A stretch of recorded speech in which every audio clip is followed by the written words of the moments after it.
जी हाँ, यही वो खबर थी जिसने बाजार का पूरा सेंटिमेंट बिगाड़ कर रख दिया। एफएनओ मतलब फ्यूचर्स और ऑप्शंस ट्रेडिंग पर एसटीटी को बढ़ा दिया गया और बस इसी एक घोषणा ने पूरे बाजार में खलबली मचा दी।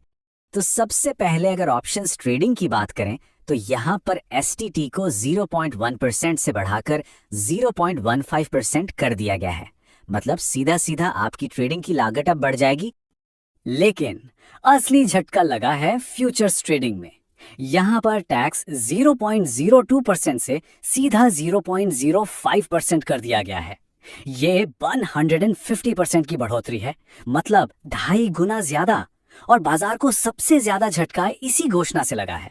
देखिए, एक तरफ तो ये तर्क दिया जा सकता है कि सरकार सट्टेबाजी वाली ट्रेडिंग को कम करना चाहती है, लेकिन जब हम देखते हैं कि पिछले कुछ समय में एसटीटी से होने वाली कमाई कम हुई थी, तो हमें लगता है कि असली वजह शायद टैक्स रेवेन्यू को बढ़ाना है। सरकार को भी पता है कि एफएनओ ट्रेडिंग इतनी आसानी से बंद नहीं होगी, तो ये कमाई का एक पक्का जरिया बन जाता है।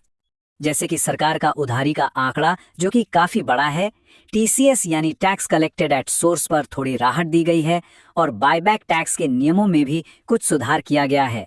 लेकिन बाजार का पूरा ध्यान सिर्फ और सिर्फ एसटीटी की बढ़ोतरी पर ही टिका रहा। और ये सब हमें एक बहुत ही जरूरी सवाल पर लाकर खड़ा कर देता है। अब जब ट्रेडिंग की लागत बढ़ रही है, तो भारत में जो रिटेल ट्रेडर्स का इतना बड़ा बूम आया है, उनके भविष्य का क्या होगा? क्या इस कदम से उनकी भागीदारी कम हो जाएगी?